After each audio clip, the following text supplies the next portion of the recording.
Bueno, en la foto que ustedes ven, en este momento, pues está el ventilador de la Universidad de Antioquia. Yo me voy a referir fundamentalmente a este ventilador, aunque la iniciativa Inspiramed, pues habla de 3 ventiladores. Aquí les muestro una fotografía ya como con 20 días de antigüedad. Ustedes ven a la izquierda el ventilador de la Universidad de IA, el ventilador desarrollado por Industrias Médicas San Pedro en el centro, y a la derecha el nuestro, el Hidig Neumann, la versión anterior, que es una versión para entrenamiento que es transparente y que pues facilita mostrarle a los técnicos y a los médicos pues de qué está compuesto. Eh, Me voy a referir entonces, aunque voy a referirme fundamentalmente al ventilador de la Universidad de Antioquia, pues los 3 ventiladores tienen unas características muy similares. Los 3 son ventiladores con control presión eh, en un rango entre 2 y 40 centímetros de agua, con una PIP, presión positiva al final de la expiración, que va hasta 20 centímetros de agua o en algún caso hasta 25. Frecuencias respiratorias entre 6 y 30 respiraciones por minuto. Relaciones IE que están en este rango, en algún caso va desde relación 1-1 o como en este, relaciones incluso invertidas, hasta 1-4. FIO2 que se maneja con flujómetros, como ven aquí en la foto, entre 21% y 100%.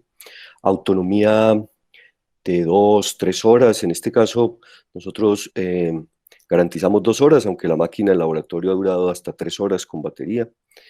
Requiere nuestro ventilador, el de la Universidad de Antioquia, aire medicinal y oxígeno, pero hay casos como el ventilador basado en un ambú de Industrias Médicas San Pedro, que podría funcionar solo con oxígeno, tomando aire del ambiente, pero también tiene toma de aire medicinal. Ninguno de los ventiladores tiene turbina. Ellos proporcionan, que es el de la Universidad de EA. Y bueno, hay algunas pequeñas diferencias técnicas, pero los 3 ventiladores son un control presión. Bueno, respecto a qué compone el ventilador, pues un brazo soporte, un carro de transporte, eh, circuito de paciente. Los 3 están pensados para utilizar 2 filtros bacterianos, vía inspiratoria, vía exhalatoria, y con humidificación pasiva con nariz de camello. Aquí ven, por ejemplo, algunos detalles. Voy a pasar rápido y mejor yo prefiero atender todas las inquietudes de los médicos, de los intensivistas, de los epidemiólogos. Pues tenemos en este caso los puertos de conexión inspiratoria y expiratoria. Nosotros usamos un sensor proximal que mide la presión y que es fundamental para que el ventilador pueda dar soporte en modo asistido controlado y en el modo CPAP. Por ahí derecho les cuento que tenemos eso, asistido controlado y CPAP. Eh, El ventilador tiene, como otros ventiladores, pues una trampa y filtro de aire, trampa de agua y filtro de aire. Eh, Permite los flujómetros, que en este caso tiene 4, cada uno entre 0 y 15 litros minuto, permite hasta 60 litros minuto. Eh, Nuestro ventilador cuenta con una tablet, que el ventilador además es como un concentrador de red, entonces genera una red Wi-Fi y uno desde su propio dispositivo móvil o desde la tablet con que cuenta el dispositivo puede ver las curvas de presión, flujo y volumen, y tiene una calculadora para hacer el ajuste de la FIO2. Tiene una pantalla electrónica de configuración con un selector como lo tienen los ventiladores modernos, en donde uno navega por el menú y puede programar eh, la frecuencia respiratoria, la relación IE, las alarmas. Tiene pues botón de standby, botones de silenciar alarmas, unos indicadores, estos que están aquí a la izquierda, indicadores de alarma, de advertencia cuando trabaja con batería. Y como este modelo es neumático, nos permite hacer 3 ajustes, que hay 3 perillas aquí en la parte superior. Uno para ajustar el flujo inspiratorio, en realidad lo que es el ajuste del modo controlado por presión. Lo que nos permite ajustar es la pendiente de la curva de presión inspiratoria. Otra perilla para ajuste de la PIP y otro para la presión control. Aquí están pues con un poquito más de detalle los botones de standby, el ajuste de la FIO2 como les decía, calculada desde la aplicación. Y bueno, esto es un pequeño instructivo de las cosas que se van ajustando, que se pueden ajustar dependiendo del modo ventilatorio en el que uno está: control por presión, asistido o CPAP. Esta es la calculadora. Básicamente, de la FIO2 uno pone el flujo con el que está trabajando, la FIO2 que requiere, y la calculadora le indica en cuánto debe poner los flujómetros de aire y oxígeno. Es algo que las terapeutas respiratorias pues prácticamente se saben de memoria o lo saben hacer en sus celulares, pero estamos dotando al ventilador de esta facilidad, porque sabemos que se puede utilizar diferentes flujos dependiendo del peso del paciente. La monitorización, así se ven las curvas en la tablet o incluso en el dispositivo móvil de cada uno. El intensivista con su propio celular podrá ver estas curvas: presión, flujo y volumen. Aunque tenemos sensores de flujo, nosotros hemos optado por trabajar con ventilación controlada por presión, pero eso no descarta que en los próximos meses podamos incorporar cosas en las que ya estamos trabajando, como son presión soporte para el caso del CPAP y ventilación controlada por volumen. En realidad esto aplica para los tres modelos. Nosotros hicimos ventiladores que desde el punto de vista del hardware cumplir rápidamente con ventilación controlada, pero que nos facilitaran a partir de modificaciones en software, pues ajustes y mejoras. Estas son las alarmas. Las alarmas aparecen en la máquina, pero también en la aplicación móvil. La aplicación móvil solo es para monitoreo, atendiendo a cosas que pide la FDA. Desde la aplicación móvil no se puede modificar nada en el ventilador, solo hacer monitoreo. Y tenemos estas alarmas: desconexión del paciente, obstrucción, presión inspiratoria pico, PIP, fallo general del sistema, desconexión eléctrica, batería baja, una alerta de que está funcionando con baterías, en modos como asistido y CPAP, frecuencia respiratoria elevada, ventilación minuto elevada. Sobre el plan de investigación, de pronto yo quisiera darle la palabra al doctor Luis Horacio. Vamos a presentar algo muy simple, describirles cuál es el objetivo de investigación, los objetivos específicos, los criterios de inclusión y exclusión, y listo. Y ya, pues si ustedes quieren más detalles, les contamos sobre variables que estamos registrando. Desarrollamos una aplicación también para todo el ensayo clínico en fase 1, que no sea utilizando, sino que tenemos una aplicación móvil que facilita el datos en los 3 hospitales en los que se va a realizar esa fase. Les cuento que ya tenemos los ventiladores tanto de la Universidad como de Industrias Médicas San Pedro, como el de la Universidad de Antioquia, instalados en el San Vicente, en la clínica de UPB y en la clínica de las Américas. Hoy se reúne la sala especializada del INVIMA y esperamos que hoy, mañana o a más tardar el sábado nos estén dando luz verde para iniciar el ensayo clínico. Entonces, Luis Horacio, si quieres continuar a partir de aquí, yo te voy pasando las diapositivas. Bueno, señor, muchas gracias, Mauricio, y buenos días para todos. Bueno, entonces nosotros, el plan de investigación obviamente fue un plan de investigación acelerado. La idea nació en cuestión de horas tocó organizar un protocolo de investigación, porque la idea se creció en número digamos que requería ese mismo crecimiento en rigurosidad. Inicialmente tuvimos una discusión con los demás médicos, una de las subinvestigadoras está ahí, la veo en el público, la doctora Angela Willes, y el otro médico subinvestigador es el doctor Vladimir Gil, que es un intensivista de la Clínica de las Américas. Pero aparte de eso nos acompañan otras personas que son, digamos que líderes en ventilación mecánica, son personas representativas de la agremiación científica colombiana, que son el doctor Guillermo Ortiz, el doctor Carmelo Dueñas y el doctor Leopoldo Ferrer de la Fundación Santa Fe. Entonces discutimos cómo hacer un plan de investigación que fuera acelerado con un protocolo sencillo. Para esto nos acompañó Icontec con una norma que nos sirviera como de base, de sustento para la creación de este plan de investigación, que es la norma ISO 14155, que inclusive Icontec todavía no la había traducido al español, o la había traducido pero no estaba oficialmente implementada y no aparecía todavía en su página web. Entonces inicialmente nos la dieron en inglés, así empezamos a trabajarla y luego ya la volvieron oficial para todo el país en español.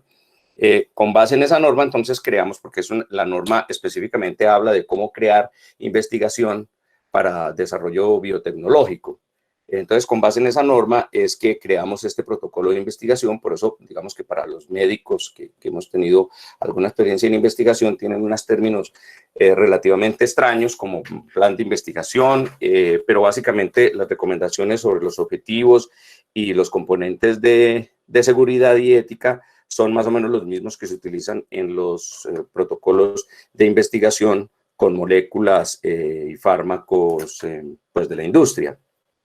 Entonces, determinamos que el objetivo general era el diseño, la creación, evaluación, ensamblaje e implementación de un dispositivo de asistencia ventilatoria en Medellín. Digamos que el objetivo general era ver si Medellín, si aquí localmente, éramos capaces de instaurar un plan de creación y diseño de un ventilador mecánico tal cual se hace en el resto del mundo. Son ventiladores, es una cosa muy importante de aclarar desde el principio, es que nosotros no estamos inventando de ninguna manera un nuevo modo de ventilación y unos parámetros de ventilación novedosos e innovadores. Simplemente lo que estamos haciendo es creando, diseñando ventiladores con los mismos principios ingenieriles y los mismos principios de asistencia médica que hemos utilizado durante mucho tiempo.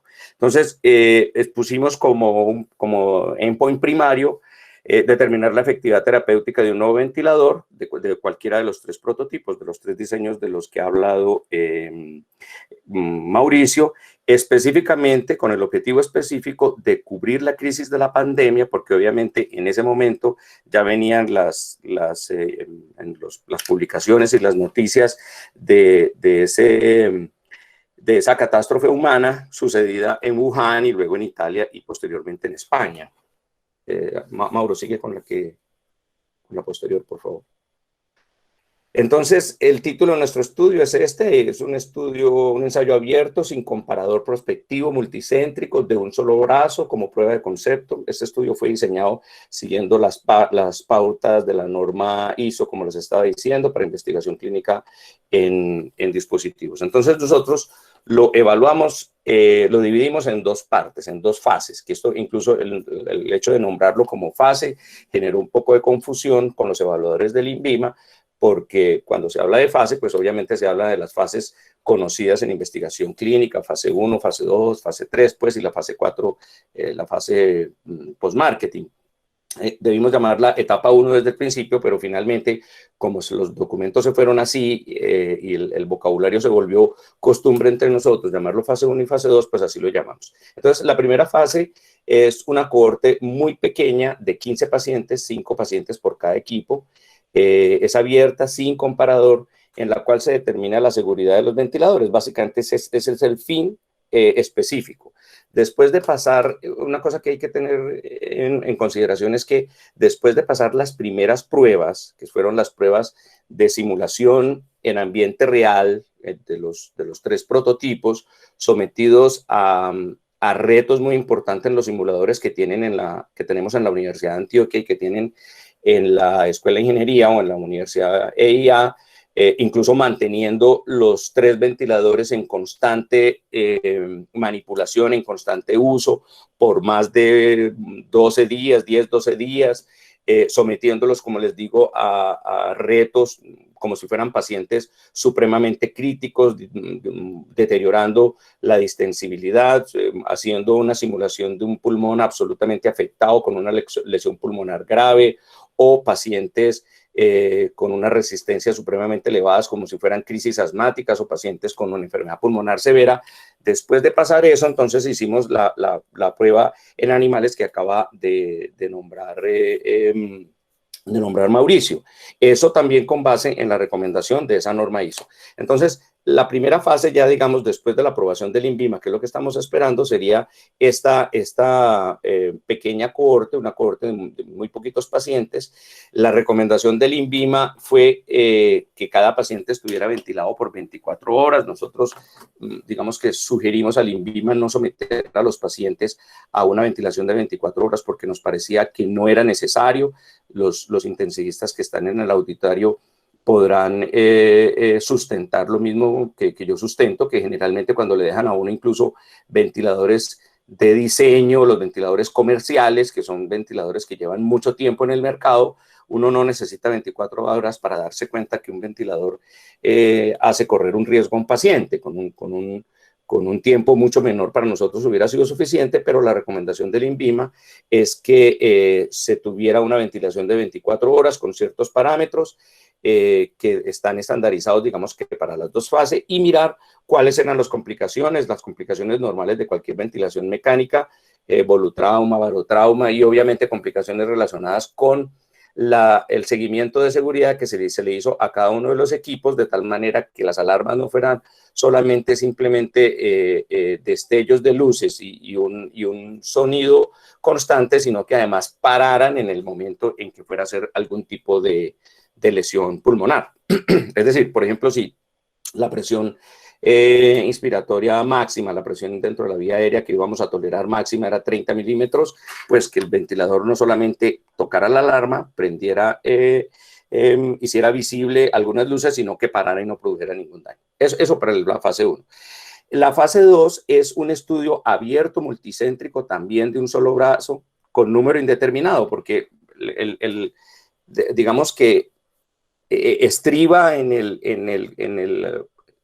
el conflicto humano que genera la pandemia y el desbordamiento de los sistemas de salud, tal como pasó en España y en Italia y está sucediendo en Nueva York, que el objetivo primario de Inspiramed era darle soporte al sistema de salud colombiano cuando se desbordara todo el sistema de salud, especialmente la atención de cuidados intensivos, como está sucediendo hoy mismo en Cartagena y en Soledad Atlántico, por ejemplo, que ni siquiera han llegado los ventiladores comerciales. Entonces tener unos ventiladores que fueran seguros, pues se iba a hacer mejor que utilizar cualquier tecnología, pues digamos que de peor calidad que está llegando, por ejemplo, del exterior. Los criterios de inclusión, entonces, mayores de 18 años, consentimiento informado por el testigo, exactamente igual a lo que exige, por ejemplo, el INVIMA con las investigaciones que llegan de la industria. Hay una cosa que yo quisiera aclarar, que ha generado confusión en la comunidad en general, es que el INVIMA en algunos medios de comunicación dicen que nos han acompañado y que han sido, digamos que flexibles, pero que además tienen que ser rigurosos para que nosotros, o digamos, pues no nosotros como Inspiramed, sino la gente que está haciendo ventiladores en el país, no sobrepasen las normas mínimas que indican a un ente regulatorio que debe ser seguro todo dispositivo biomédico que salga al mercado que se utilice en seres humanos. Digamos que eso, pues en realidad no es cierto. Nosotros siempre estamos subordinados a lo que diga la norma para la protección de los pacientes. Y la otra cosa que no es cierto es que hayan sido flexibles, para nada. Nosotros, lo que ha sucedido, por ejemplo, con las 2 primeras actas que nos ha respondido el INVIMA, es que nosotros hemos, digamos que hecho una evaluación más sucinta menos detallada, con menos rigor que, por ejemplo, las investigaciones que llegan de los multinacionales de la industria, el INVIMA, para ser aprobadas, pero lo que nos dimos cuenta finalmente es que nos están exigiendo absolutamente todo, tal cual fuera un biodispositivo que llega de una multinacional o un fármaco que llega de la multinacional. Entonces, lo que hicimos es vincular eso al protocolo e incluso poner una coordinadora de ensayos clínicos, tal cual se hace, por ejemplo, con esa investigación que viene de la industria. Entonces, consentimiento informado, todo con el requerimiento, que quiera requerir ventilación mecánica invasiva por cualquiera de las siguientes indicaciones, falla respiratoria aguda, posoperatorio, esto obviamente es para la fase 1, paciente con trauma craneoencefálico que requiera ventilación mecánica e intoxicación por alguna sustancia que requiera ventilación mecánica. Los criterios de exclusión, obviamente, mujer en estado de embarazo, paciente que requiere ventilación mecánica en los siguientes modos, que serían espontáneo, SIMB o CPAP. Ese sería un criterio de exclusión, porque en ese momento que hicimos el protocolo, los ventiladores nuestros no hacían eso, pero como se dan cuenta, cada vez de manera acelerada hacemos innovación disruptiva. Paciente despierto sin sedación, y paciente diagnosticado con sospecha de virus SARS-CoV. ¿Por qué? Porque nosotros tuvimos una discusión hace unos 20 días con el grupo de La Sabana y el grupo de la Universidad Nacional de Bogotá, el grupo de epidemiología de allá, y discutimos con respecto a que precisamente como era para cubrir este tipo de enfermedad, no era pertinente en la primera fase, que era solamente evaluación de seguridad, meter ese tipo de pacientes, sino meter pacientes con un diagnóstico diferente. Estas dos cosas que Mauricio pone ahí en rojo son dos adiciones que nos metieron en el INVIMA, que nos solicitaron, más bien para no utilizar el término nos solicitaron en el INVIMA después de una última reunión. Una cosa paradójica que nos ha pasado es que no solamente nos han exigido en rigurosidad, sino que además nos han hecho modificar protocolos, ¿no? Pues eso es raro. Yo tengo cierta experiencia con el INVIMA porque, como ustedes saben, dirijo ensayos clínicos en el Hospital San Vicente y no es frecuente, es muy extraño que un ente regulatorio se vincule o se meta pues a modificar un protocolo de investigación. Aquí nos hicieron meter esos dos criterios de exclusión que además nos hacen mucho más difícil conseguir pacientes, porque imagínense ustedes, por ejemplo, que sacar pacientes que tengan lesión pulmonar, una injuria pulmonar aguda, pues discutíamos esto con los neumólogos de la Universidad de La Sabana, y es ilógico porque entonces nos va a tocar sacar un poco de pacientes de ahí, va a ser muy difícil conseguir candidatos. Y la otra cosa es la sospecha de hipertensión endocraniana, que a nosotros también nos parece que es, digamos que un exabrupto, porque si uno va a controlar la presión endocraniana, sería mucho más fácil controlarlo con un modo ventilado por presión, puesto que precisamente con el mismo modo uno es capaz de controlar que las presiones no se eleven y no produzca una lesión cerebral. La siguiente, Mauro. O ahí terminamos. Bueno, ok. Bueno, no sé si entonces, ¿qué? ¿Seguimos a preguntas o discusión o algo así? Disculpen un segundo, ¿quién maneja la reunión que Vladimir está intentando entrar, pero tiene que pedir un permiso está solicitando unirse? Héctor, ¿eres tú? No, sí, no he recibido todavía solicitud ni de él ni de la doctora Gisela, que también me acaban de escribir por acá. Les voy a poner en el chat o bueno, lo pueden coger de ahí, el vínculo. Lo pueden coger el mismo navegador en el que están. Muy bien, muchas gracias, Mauricio, Luis y Ángela. No sé si hay preguntas en primera instancia para los compañeros y su trabajo.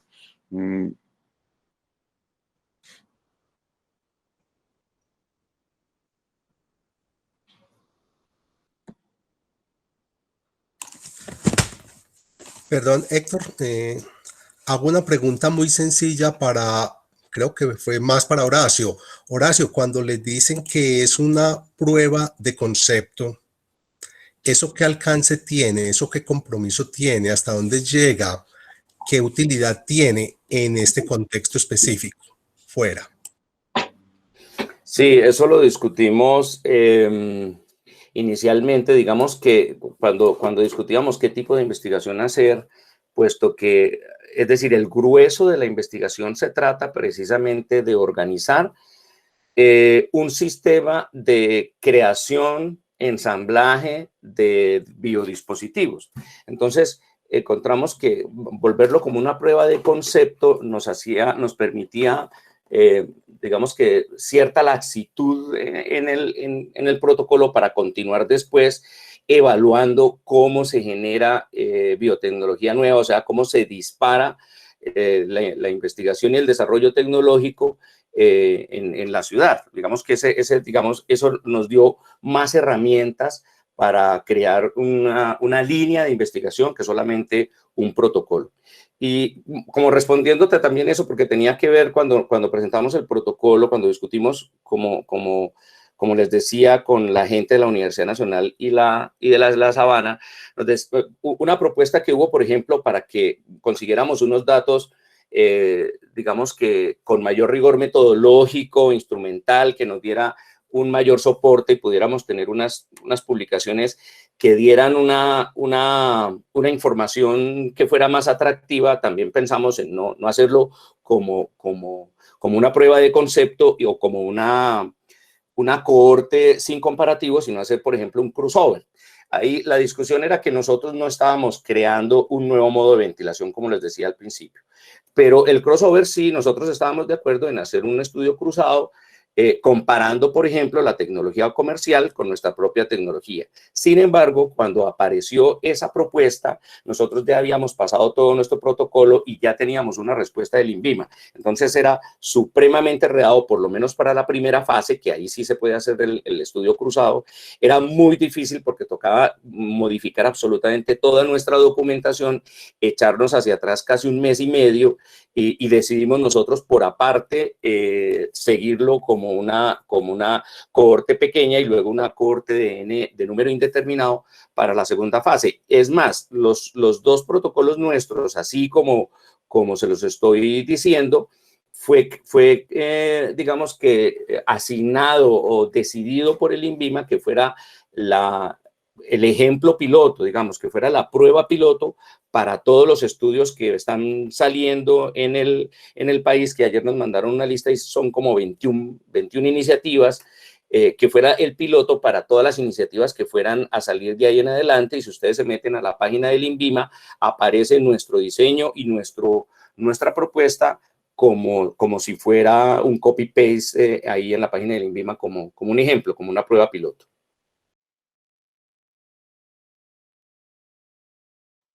Horacio, de pronto veo aquí en el chat una pregunta sobre los materiales. Entonces, nos pregunta María Esperanza López, digamos, como entiendo yo, ¿qué consideraciones hemos tenido respecto a los materiales utilizados? Nosotros, para el uso de acoples, mangueras y demás, existe una norma muy detallada de qué materiales son biocompatibles. Nosotros hemos tenido en cuenta este tipo de normas. En los prototipos iniciales usamos muchas cosas en impresión 3D, pero los equipos ya, por ejemplo, en concreto, que yo conozco a profundidad, que es el de la Universidad de Antioquia, pues nosotros usamos acetal, que es precisamente uno de los materiales bioinertes y que se detallan pues en la norma. Respecto a la carcasa y todos estos aspectos, pues se utilizan, en nuestro caso, se utiliza aluminio y es muy importante que estos materiales no solamente cumplan con propiedades de biocompatibilidad, sino también electromagnética, para que puedan aislar. Ya estos equipos pasaron pruebas electromagnéticas asociadas a la norma, descarga de 16.000 voltios, descargas de 500 voltios por la línea, no producen una radiación que afecta a los equipos circundantes y tampoco es afectado por radiación densa externa. Entonces, bueno, ese tema de materiales sí que se tuvo en cuenta. Los circuitos son circuitos convencionales de paciente, nosotros en eso no nos hemos metido. Los hemos probado con circuitos de diferentes longitudes y características. Mauro, Hay otra... perdón. Bueno, Luis Horacio, vas a responder sobre los materiales, dale. No, no, señor, no, qué pena, Héctor. Iba a responder una pregunta que hace la doctora Lady Lucía sobre la diferencia. ¿La respondo? Sí, sí, dale, que esa era la que te iba a hacer, dale. Ah, bueno, señor. Pregunta la doctora Lady Lucía que cuál es la diferencia entre un SRA por COVID-19 y otras causas, por qué no incluirlos, y cómo garantizar que no sean COVID positivos. Totalmente de acuerdo, es muy buena apreciación. Mire, nosotros discutimos incluso, es que la sospecha, es decir, cualquier paciente que tenga un síndrome de dificultad respiratoria en este momento debe ser sospechoso de COVID. Estamos totalmente de acuerdo. Nosotros eso lo expusimos. El INVIMA en una de esas actas que nos ha respondido, nos citó a una reunión, pues ellos dicen que por la presión, ¿no? Que por la presión que han recibido del alcalde y la de ciudadanía, entonces quisieron darnos, digamos que conocimiento directo de cuáles eran las observaciones que plantean en esa acta. Y las observaciones tenían que ver también con el protocolo. Por ejemplo, eso que está diciendo la doctora Lady. ¿Qué diferencia hay? Pues absolutamente ninguna. Cualquier paciente que tengamos, así tenga un EPOC, por ejemplo, o que tenga algún tipo de dificultad respiratoria, debería ser sospechoso de COVID. Y la diferencia...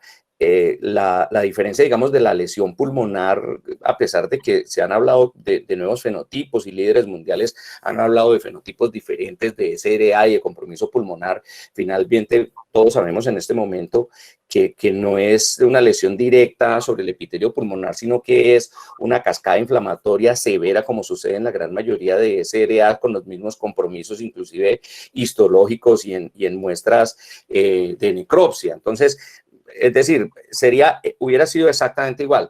La cosa, doctora, es que la propuesta de nosotros era ventilar por muy poquito tiempo. Por ejemplo, nosotros, para que no le saliera costoso al sistema de salud y a nuestro proyecto, que aunque tiene recursos que han dado empresarios, pues los recursos son finitos también.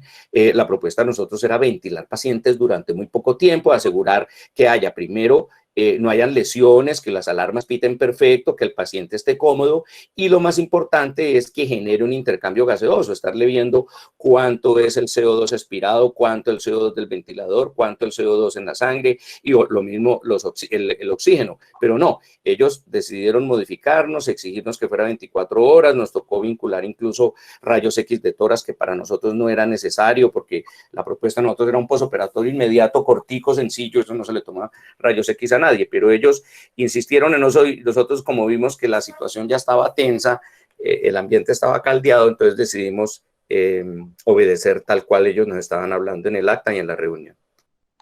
Muchas gracias, Luis Horacio.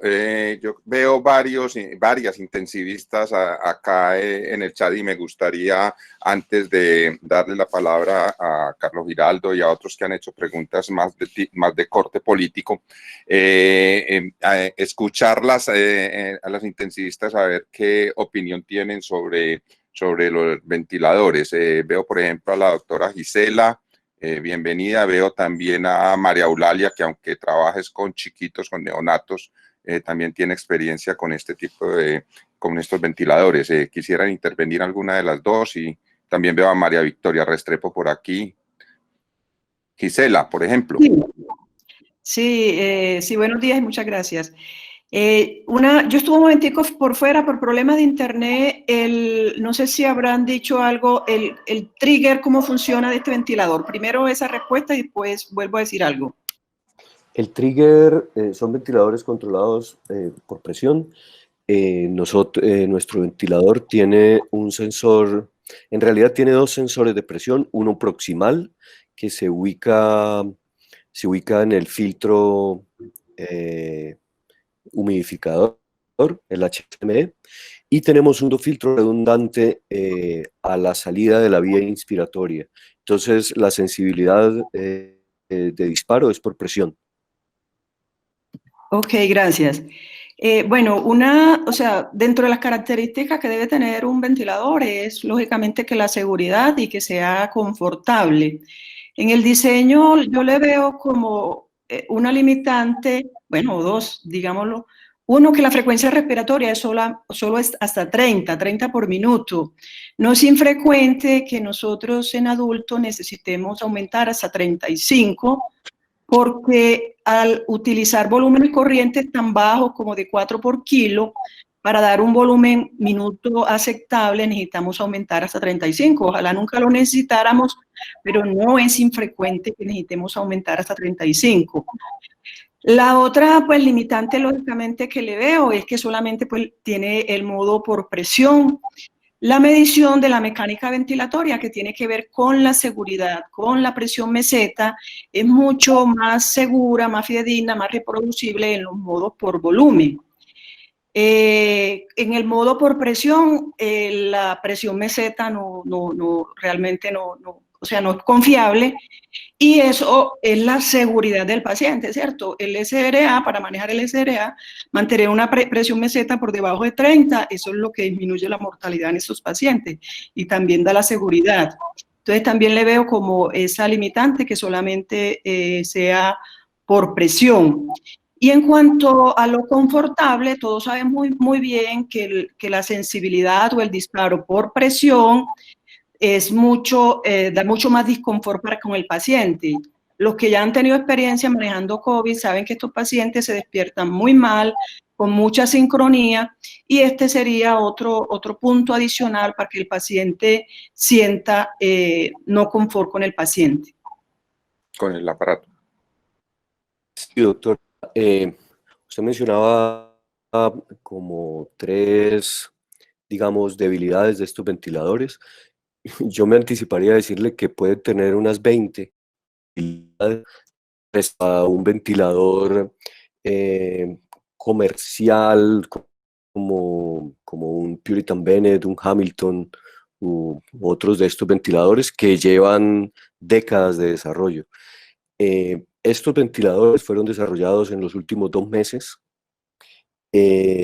Los primeros prototipos los hicimos con el nivel de tecnología posible de desarrollar en Colombia. Y sí, o sea, sería ideal tener presión soporte, tener ventilación controlada por volumen, que nuestros sensores por flujo fueran proximales y que pudiéramos tener disparo por flujo.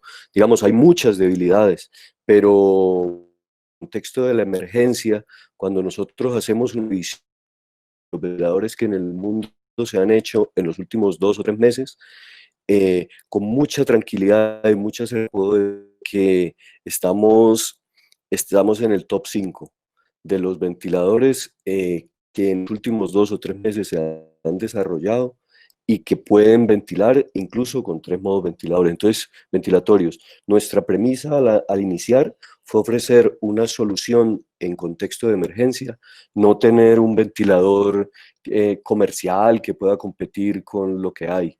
Lo que los médicos, ya Luis Horacio, Vladimir y Ángela podrán confirmar, lo que ellos nos han dicho es, esto es una alternativa en un contexto en el que los ventiladores se acaban. Y si uno tiene pacientes que requieren frecuencias más elevadas, presión soporte, modos digamos, inteligentes, pues tendrá que utilizar los ventiladores que cuentan con estas estadísticas. Sí, yo quisiera agregar algo. O Ángela, ¿tienen alguna respuesta específica para las 3 preguntas de la doctora Gisela? Sí, Horacio va a responder y con mucho gusto, si él no lo dice lo que estoy pensando, lo digo. Okay, quería, bueno, primero saludar a mi gran amiga Gisela, que solamente la veo en estas reuniones, a distancia. Qué pesada. Ahora todos nos vemos a distancia, Luis Horacio.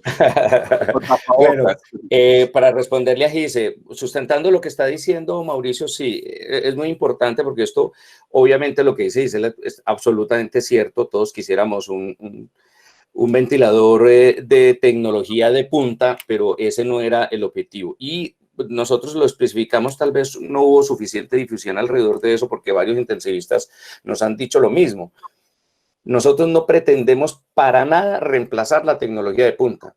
Yo lo que creería, me atrevería a decir es que si esto se logra hacer, Medellín en conjunto con el acompañamiento en la investigación de biotecnología y la investigación desde la medicina, podría ser una ciudad de desarrollo tecnológico acelerado para todos los biodispositivos, incluyendo ventiladores, porque si estos magos han hecho en 2 meses y medio estos incrementos estos desarrollos incrementales, como por ejemplo en cuestiones de un mes, desarrollar ellos mismos sus propios sensores de flujo para poder tener curvas de volumen en sus ventiladores, o sensores, así sean con presión, como dice Gisela, es mucho más agotador, menos sensible para el paciente, pero comparado con los ventiladores que están trayendo, por ejemplo, yo se los digo porque a mí me han llegado del Ministerio de Salud muestras de los ventiladores que están comprando. Digamos que no estamos tan alejados de los ventiladores, aunque sean de muy buena marca, pero las generaciones de ventiladores que están comprando y están entrando al país, algunos no tienen ni siquiera esas características medianas. Y la otra cosa es que yo estoy invitado incluso de manera constante a un grupo de desarrollo de biotecnología organizado por la OMS y la OEPS, en donde se muestran los desarrollos tecnológicos en ventilación mecánica de varios países, y ahí está inclusive gente de los Estados Unidos, de Canadá y de casi todos los países latinoamericanos.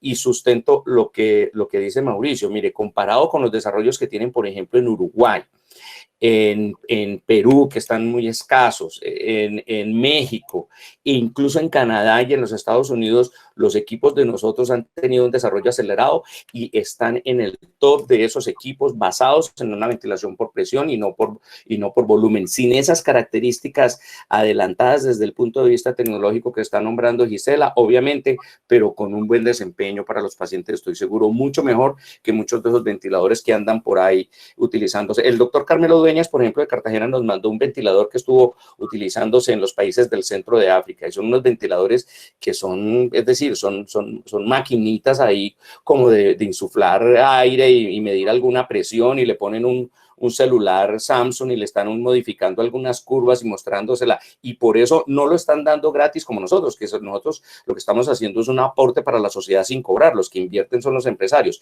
Esta gente, el ventilador lo está vendiendo a 2,5 millones, y si lo quieren comprar con las curvitas ahí metidas dentro del celular, vale 6,5 millones de pesos. 3 preguntas de Gabriel Jaime Estrada, terapeuta respiratorio, y le solicito síntesis para que miremos el otro aspecto más político de que con seguridad hay intervenciones al respecto. Pregunta Gabriel Jaime Estrada: 1, ¿el equipo tiene algún procedimiento de calibración del circuito previo al ciclado? 2, ¿cuáles son las herramientas de protección pulmonar y de monitoría de las mismas que ofrece? Y 3, ¿cómo es el protocolo o algoritmo para la liberación de la ventilación? Luis Horacio o Ángela, o a Mauricio, cualquiera de los 3. Bueno, nosotros de pronto empiezo por la última.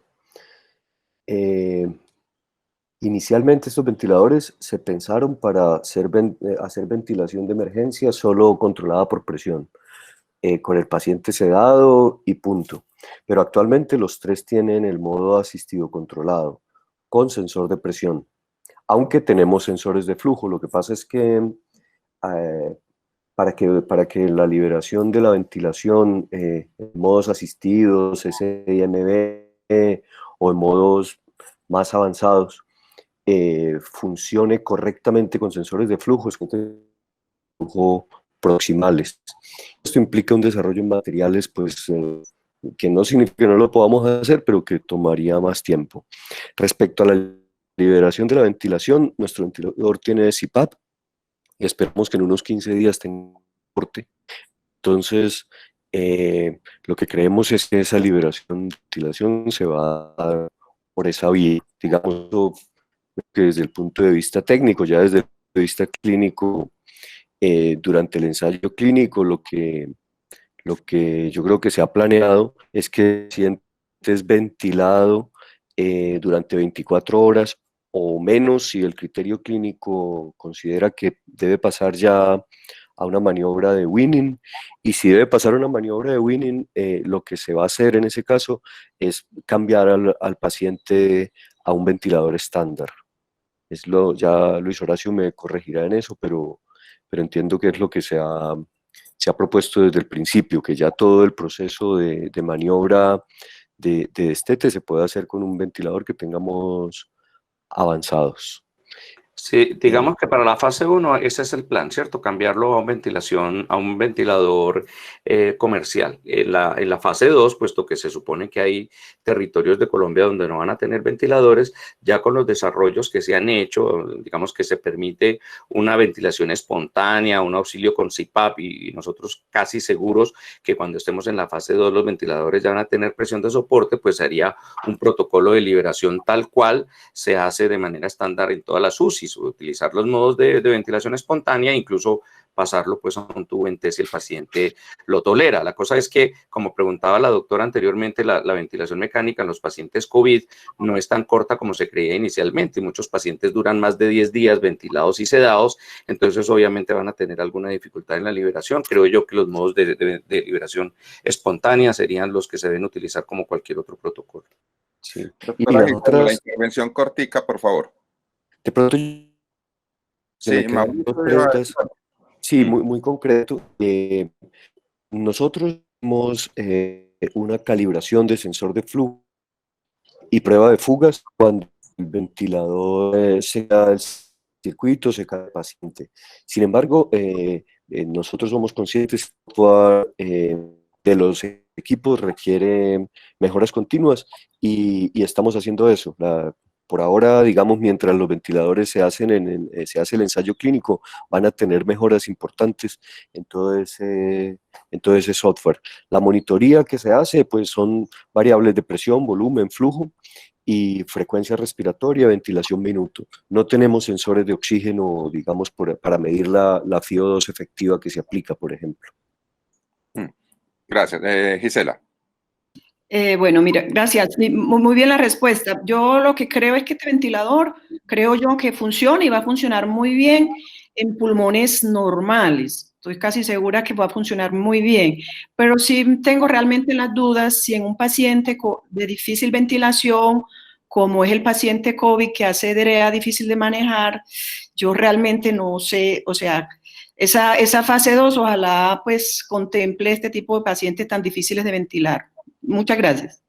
Ok, antes de dar la palabra al doctor Carlos Giraldo, no sé si conocen ya en la tarde de ayer, los rectores de la Universidad de Antioquia, el profesor John Jairo Arboleda, y de la Universidad de IA, Carlos Felipe Londoño, emitieron un comunicado sobre los ventiladores mecánicos, en los cual en uno de los apartes dicen que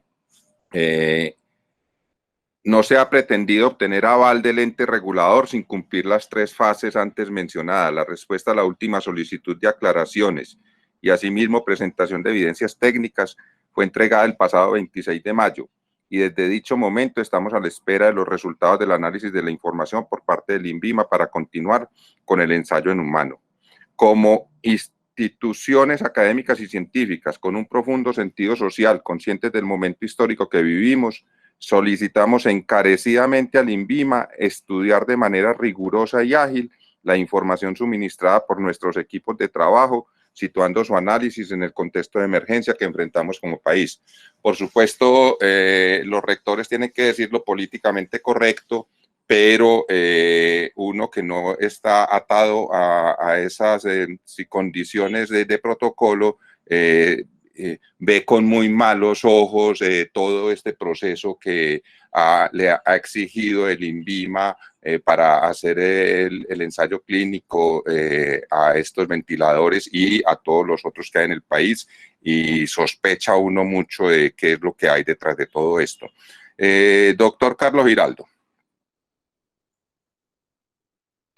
Buenos días, ¿no? Yo tenía una pregunta muy sencilla porque Luis Horacio habló que él conoció ayer un panorama de qué está pasando en el país con estas propuestas. Si nos podría hacer como algún comentario al respecto. Sí, señor. Lo supe, doctores, porque nos llegó una copia de un comunicado de la Contraloría en donde le exige al INVIMA dar claridad del estado actual de todas esas iniciativas. Lo consuela uno, yo no sé si es un consuelo de tontos, pero lo consuela uno que Inspiramed está de primero en la lista, pero después vienen un poconón de iniciativas que uno desconoce. En realidad lo que hemos sabido por parte de funcionarios del INVIMA es que hay muchas iniciativas, muchas iniciativas que son de riesgo. ¿Por qué? Porque son ventiladores ahí sí que no tienen ni siquiera las condiciones mínimas de seguridad. Yo, por ejemplo, he sido llamado por algunas iniciativas en Medellín, inclusive por fuera, me han llamado de Bucaramanga y de Manizales, para dar apoyo con iniciativas que son iniciativas muy básicas, digamos que son simples ambús con algún tipo de sistema para estar dando presión, pero sin ningún tipo de seguridad y eso. Entonces, pues obviamente todos en el grupo tomamos la decisión de que solamente nos vamos a concentrar en el proyecto de Inspiramed, en donde están las dos universidades y estamos nosotros, para no estarnos, digamos que difuminando en el tiempo y en el espacio con tantas iniciativas, y solamente somos investigadores de este proyecto. Pero iniciativas parece que hay muchas y muy inseguras, según parece. Eso es lo que nos ha dicho el INVIMA. Muy bien, doctor John Jairo Zuleta. Sí, una pregunta que creo que es más para Horacio. Horacio, ¿en algún momento los pacientes, las características de los pacientes pudieran ser criterios para definir a cuál ventilador van en caso tal de que hubiera disponibilidad en algún momento de dos? Y esto me refiero guardarlos ya muy establecidos para ciertos pacientes y de pronto otros ir a este que están ustedes diseñando fuera. Sí, señor. Mire, nosotros, John Jairo, organizamos un comité de selección. El doctor Eduardo Rueda, yo me imagino que ustedes conocen ese documento, sacó un documento que se llama Las Pautas Éticas para Asignación de los Escasos Recursos durante el COVID-19. Es un documento que lo publicó en la revista colombiana de cirugía hace muy poquito, y con base en esas recomendaciones que saca, son varias personas especializadas en ética. El doctor inclusive fue miembro del Comité de Ética de la UNESCO. Él hace unas recomendaciones muy importantes sobre cómo organizar un comité de asignación de escasos recursos. En ese comité está un representante, es un magistrado del Tribunal de Ética de Antioquia, especialistas en cuidado intensivo, alguien de administrativo, que es la administración de Inspiramed, hay un representante de enfermería, bueno, no me acuerdo en este momento, pero lo que está haciendo ese comité es haciendo un checklist, y en ese checklist se va a interpretar cada uno de esos ítems. Digamos que las condiciones mínimas desde el punto de vista locativo, logístico, de conexión de gases, de talento humano, bueno, no recuerdo en este momento, pero es un checklist bastante largo que inclusive hoy se va a afinar en una reunión que tenemos más adelante. Y también las características de las enfermedades que tienen los pacientes, donde se va a ir. Esas características se pueden ir evaluando en tiempo real, porque nosotros vamos a tener conexión, tanto los bioingenieros como los médicos, de manera constante con los sitios a donde se van los ventiladores. Entonces, con base en eso y la patología, uno podría decirle al médico, darle recomendaciones sobre, mire, este paciente lo puede ventilar con este ventilador y este otro con este. Pero, en resumen, lo que nosotros pensaríamos que son los objetivos de utilización de los ventiladores Inspiramed es en dos escenarios. El primer escenario sería liberar ventiladores de tecnología de punta, o sea, utilizar los nuestros para pacientes que no requieran una ventilación, digamos que compleja, y el otro en el momento en que se desborde el sistema de salud y no hayan, perdón, no hayan más dispositivos que estos para ventilar. Ahora, con este último escenario yo quiero enfatizar en algo. Lástima que Gise creo que se salió de la reunión, pero estos ventiladores son supremamente valiosos y creemos nosotros que son suficientes para hacer una buena ventilación, incluso en pacientes con una patología pulmonar severa, porque lo que hemos visto, por ejemplo, en las publicaciones que han salido de la experiencia, porque todas las publicaciones que hay de COVID son cosas de solamente experiencia, análisis retrospectivo de lo que le ha pasado a los pacientes. Esos pacientes, por ejemplo, en España y en Italia, han sido ventilados con ventiladores ciclados por presión, no necesariamente por volumen. O sea que tal y como como tienen el desempeño de nuestros ventiladores, usted puede ventilar un paciente con un SDRA severo tranquilamente. Es más, en la fase final de un SDRA o digamos que en la fase intermedia, cuando la lesión pulmonar es más severa,